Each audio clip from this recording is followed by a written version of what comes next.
Eccoci insieme cari telespettatori. Allora affrontiamo, come ci avete richiesto più volte a gran voce, il tema delle pensioni. Se ne parla un po' ovunque, noi lo facciamo naturalmente legati al territorio e quindi abbiamo il piacere di avere qui con noi in studio Daniele Tronco della segreteria regionale dello SPI-CGIL del Veneto, grazie di essere qui con noi, Fiorenzo Pastro, presidente regionale Veneto ANAP, pensionati della Confartigianato sostanzialmente, quindi autonomi, piccoli imprenditori. Grazie anche a lei di essere qui.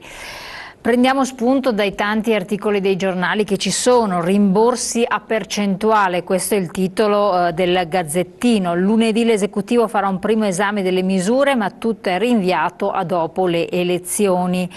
E sembra che gli arretrati debbano essere restituiti a percentuale, anche perché altrimenti non ci si sta con i conti, con le valutazioni eccetera. Ma giustamente voi dite, cosa ne pensano i sindacati a livello territoriale, le rappresentanze dei pensionati che conoscono benissimo la situazione in cui versano nei diversi territori i vari pensionati, chi sta meglio, chi sta peggio. Vediamo un po' di capire in modo da farvi anche un po' il punto della situazione. Tra l'altro Daniele Tronco viene proprio da un incontro, hanno fatto tutto un giro dei vari candidati, per cui un incontro che c'è appena stato questa mattina con la candidata alla Regione Veneto del PD. Qual è il vostro punto di vista, come vedete la situazione, e poi sentiamo anche l'ANAP che ha una situazione un po' diversa, perché contrariamente a quanto molti si aspettano i pensionati degli artigiani hanno molto poco. Noi abbiamo avuto di quelle mail che ci sono arrivate con cifre sotto la soglia della decenza, persone peraltro anche anziane. Voi dello SPI avete situazioni altrettanto gravi, multiformi, però qual è la vostra posizione?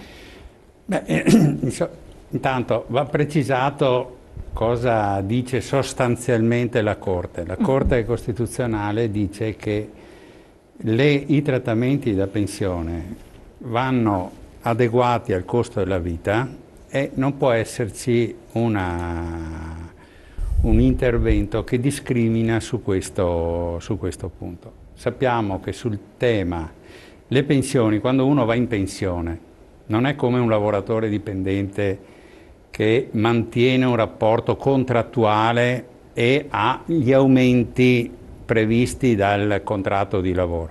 Quando uno va in pensione gli si calcola il trattamento sulla base di una serie di regole, dopodiché il suo potere d'acquisto, cioè la sua difesa, diciamo, del potere d'acquisto è regolata da un meccanismo che è stato introdotto diverso tempo fa, che adegua il trattamento. Adesso si potrebbe come dire, entrare più nello specifico, perché questo adeguamento è stato più volte rimodulato, riorganizzato. Teniamo presente che in Italia noi abbiamo avuto momenti dove l'inflazione, cioè il costo della vita, era molto alto, in altri momenti come adesso l'adeguamento, il costo della vita è teoricamente molto basso, perché poi c'è anche come lo si misura, perché se tu togli dal paniere o metti alcuni generi è chiaro che il sistema, comunque siamo in un periodo di crisi, economia ferma, l'adeguamento è piuttosto basso. Quindi Corte Costituzionale dice sostanzialmente che va riportato alla platea dei pensionati un diritto a vedersi, diciamo, adeguato al trattamento pensionistico sulla base dell'andamento. Come sappiamo, questo adeguamento era stato totalmente bloccato per una certa fase, poi è stata reintrodotta un sistema a fasce sulla base del reddito dei pensionati. Il governo Monti con la Fornero introdusse un elemento, anche a seguito, come dire, dell'iniziativa del sindacato, perché qui bisogna ricordarsi che noi abbiamo fatto, le organizzazioni sindacali hanno fatto tutte una battaglia molto dura, perché il blocco totale era veramente incomprensibile. Fu introdotto un adeguamento fino a 3 volte il trattamento minimo, attorno ai 1.500 euro lordi, e questo adeguamento, diciamo, escludeva appunto i trattamenti superiori a questa soglia. Adesso il governo cosa tenta di fare?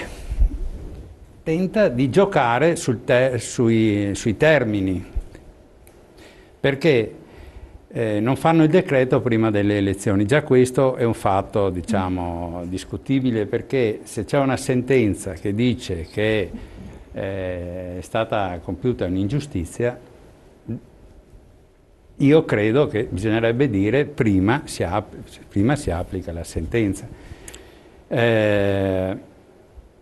Vedremo cosa uscirà. Noi ovviamente il giudizio lo esprimeremo. Per noi bisogna applicarla questa sentenza. Ecco, però c'è il problema, che l'obiezione che ponga lei, dopo do anche a lei la parola, è relativa alle disponibilità economiche e al discorso dell'Europa. Come l'Europa ci ha puntato il dito contro e ci ha detto fate attenzione ai vostri conti, perché altrimenti noi facciamo applicare delle misure sanzionatorie che sappiamo che sono l'IVA in primis. E poi c'è il discorso delle pensioni notevolmente importanti, che sono quelle che andrebbero a pesare in modo veramente rilevante, perché finché si tratta di, mi pare, 5 volte il minimo, eccetera, abbiamo dei pensionati che giustamente rivendicano quel che è giusto, anche perché hanno una vita non certo nell'abbondanza. Poi stiamo parlando di mega pensioni, che sono quelli che hanno fatto il ricorso, perché attenzione, ricordiamolo, chi ha attivato questo meccanismo sono stati proprio i detentori di queste grandi pensioni, che effettivamente... Guardi, bisogna dire una questione. Intanto il tema delle grandissime pensioni, dei trattamenti, non è che ci sfugge. Cioè non è che noi difendiamo indistintamente chi prende 30.000 euro di pensione o chi prende anche 10.000 euro di pensione. Certo. Tant'è che bisogna tenere presente che questi provvedimenti sono già stati oggetto di giudizio dei vari livelli della Corte Costituzionale, perché l'accordo che si fece, la modulazione per fasce, per esempio, è già stata oggetto di valutazione e giudicata costituzionale. Quindi per il passato, se non vado errato, il provvedimento Prodi che stabiliva una suddivisione per fasce, un adeguamento per fasce, quindi integrale al 100% fino a un certo reddito, cioè i redditi più bassi, e poi con una scalettatura che tenesse conto del reddito, della pensione, è già stata fatta, è già stata oggetto di ricorso e è già stata giudicata costituzionalmente valida, quindi diciamo che questo tema è presente, almeno noi come CGIL abbiamo già detto che se si deve ragionare di un trattamento equo si deve tener conto anche del trattamento in senso generale, non è indistinto, perché non è certo la stessa cosa parlare di un adeguamento di una pensione. Ricordiamo sempre che poi c'è il tema lordo e netto, perché dire 1.500 euro lordi significa dire meno di 1.000 euro netti, dire 3.500 euro lordi vuol dire 2.000 euro netti. Poi sul tema dei costi va detto una cosa, che sulle pensioni lo Stato italiano, una cosa che non si sente mai dire, applica una tassazione esagerata, cioè noi dobbiamo sapere che una pensione fino a 1.500 euro mensili in Italia... Lorda o netta questa volta? Lorda, okay. 1.500 euro lordi no, perché mensili, i nostri pensionati che non è una pensione ricca, paga 4.000 euro di tasse all'anno contro 39 euro in Germania, 1.000 euro in Francia, 1.500 in Gran Bretagna e 2.000 in Spagna. In Spagna, che è il paese che ha la tassazione più alta, paga metà del pensionato italiano. Stiamo parlando di 1.500 euro netto, cioè di 1.000 euro al mese. E quindi quando si fa il calcolo del costo c'è anche un po' di malafede, perché si dice costa 14 miliardi, si dimentica di dire che di questi 14 miliardi 6 tornano indietro allo Stato, perché ti dà i soldi, contemporaneamente ti toglie la parte di fisco, quindi i netti rimangono 6. che vanno a finire nelle tasche dei pensionati. Questo è, diciamo, una valutazione. E quando uno mi fa un ragionamento di questo tipo, che per carità va fatto, fa un'operazione almeno molto discutibile dal punto di vista morale, perché dovresti dire sì, guardate che di questi soldi poi una parte rientrano nel sistema attraverso la tassazione. E mettere questa cosa contro i giovani, come viene fatto, è una cosa secondo me veramente scandalosa. Tenete presente che molti pensionati oggi mantengono il vero welfare sociale, che è stata una parte della discussione che abbiamo fatto stamattina con la Moretti. Perché... ma dopo voglio affrontare anche questo tema, perché questo è molto importante ed effettivamente ha dato vita anche a delle situazioni poco piacevoli, quindi il welfare sociale lo riaffrontiamo. Voglio dare la parola anche a lei relativamente proprio a questo stesso tema, come la pensate, come l'avete vista con i vostri numeri, che sono i numeri un po' diversi rispetto proprio come numeri nel vero senso della parola. Certo che però qui io penso che il problema di fondo non è il pensionato della CGIL, CISL, UIL, sono i pensionati in questo caso qua, no? Perché i pensionati in questo momento è una fascia debole, soprattutto se prendiamo le pensioni quelle basse, perché se parliamo proprio noi come artigiani, proprio della gestione degli artigiani, lavoratori autonomi artigiani, l'assegno medio è di 1.200 euro. Lordi o netti? No, l'assegno, no, si parla sempre dell'ordo, sì, giustamente. Va bene, no, devo dirlo perché per chi ci ascolta, guarda al netto, ovviamente, quello che gli arriva. Invece qua si parla, allora voi dite all'ordo. Abbiamo questa abitudine di mettere i dati, li abbiamo tutti. Soltanto che io mi devo sempre tradurre. Ha puntualizzato benissimo il collega qui, appunto, per quanto riguarda poi, perché la trattenuta che poi viene fatta alla fonte, che poi viene fatta, sono soldi cash, questi qua proprio. Non ne parliamo proprio da questo punto di vista. Comunque io dico che appunto noi il minimo che parte dai 1.409 euro, no? Che è il trattamento 3 volte il minimo, dove che da lì parte il discorso della consulta, che appunto ha deliberato il fatto di poter dare indietro i soldi per gli anni trascorsi, no? Le sentenze vanno rispettate. In linea di massima questo è il principio, le sentenze vanno rispettate. Quindi siete in una posizione unitaria da questo punto ma sicuramente vanno rispettate, anche perché, lo ripeto, bisogna che stare appunto attenti, perché oltretutto noi in questo momento, come diceva il collega, che gli anziani purtroppo stanno facendo il vero welfare in tantissime situazioni, perché aiutano i figli che non hanno lavoro, anche i nipoti, e avanti discorrendo di questo passo qua. Comunque io penso che si dovrà, intanto in questo momento non è parlare subito, perché è tutto campato per aria, dobbiamo un attimino stare attenti, perché mai poi, chi lo sa, ci faranno delle belle sorprese che magari ci daranno i soldi a fiumi, no? Però io penso che la gradualità e l'equità sia quello che dovrebbe essere rispettato, soprattutto quando, che appunto abbiamo accennato prima, che ci sono queste grandi pensioni, no? Grandi pensioni. Io mi preoccupo, sa, di quel pensionato che se ne parla sempre, che viene citato a sproposito, quello che prende 90.000 euro al mese, no? Sono preoccupato perché quello lì forse rinuncerà al caviale, al champagne, a quelle cose. Sono preoccupato, nel senso, sto scherzando, per dire che l'equità io penso che dovrebbe essere fatta rispettando le fasce più deboli. Le fasce più deboli sono tutelate con l'inflazione adesso fino ai 1.409 euro. Però penso che da quel punto di vista là dovremo tutelare quelle fasce intermedie fino a una certa cifra che è importante, ma le pensioni che sicuramente possono vivere bene, che queste qui si calcola col costo della vita, si possono benissimo anche... Quindi puntiamo tutto, anche secondo il Presidente Pastro, sull'aspetto del welfare sociale, quindi per ritornare, l'anziano, il pensionato è in grado di garantire può garantire la famiglia che adesso è in gravissime, comunque in gravi difficoltà, e i giovani che non dolenti, per quanto dicono che ci sia la ripresa, in realtà hanno difficoltà a riprendere un lavoro che dia una certa proiezione di continuità.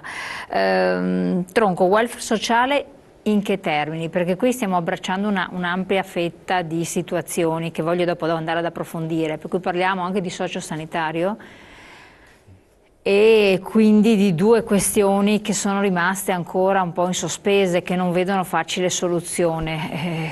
Quindi... Guardi, adesso il tempo che abbiamo ci impone di stare, diciamo, sulle generali, però noi in Veneto abbiamo una situazione di questo tipo. Nel corso degli ultimi anni abbiamo avuto un depauperamento, cioè uno scadimento di un tessuto anche organizzativo delle varie strutture locali, per cui si è venuto a scaricare sulle famiglie gran parte dell'onere della cura delle persone con gravi disabilità, delle persone anziane. Ecco, il tema non riguarda solo i pensionati, riguarda quelle persone che hanno gravi situazioni familiari. Adesso le faccio un esempio. Oggi in ospedale, se lei va a farsi qualsiasi trattamento, un pensionato che cade e si rompe un femore, fanno l'intervento, dopo 2 o 3 giorni glielo mandano a casa. Un pensionato che arriva a casa, come è successo a dei miei familiari, e la famiglia deve farsi carico di una serie di prestazioni.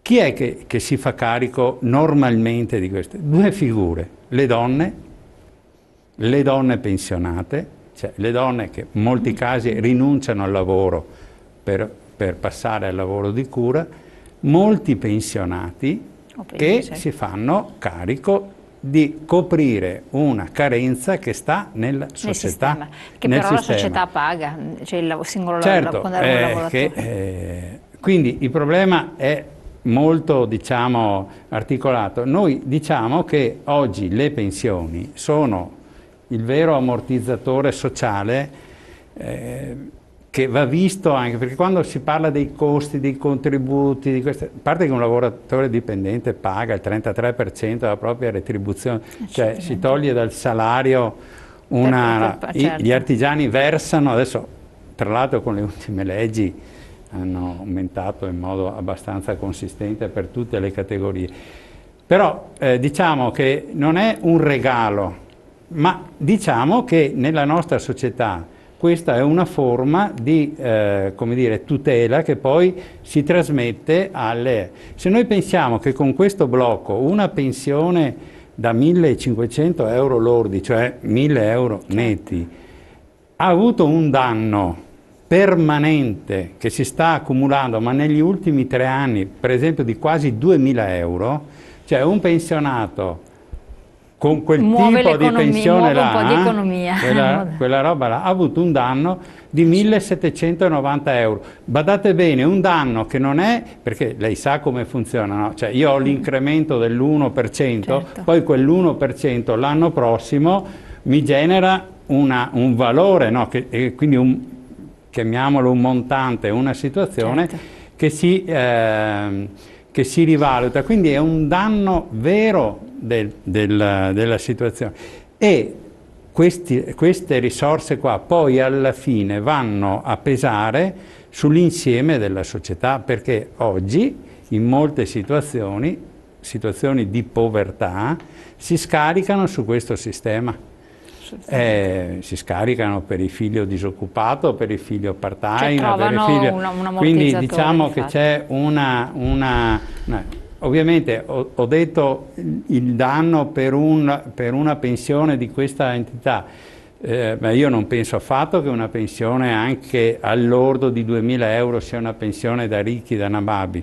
È una pensione che risponde, diciamo, a una vita lavorativa per un lavoratore dipendente che ha versato 40-42 anni di contributi.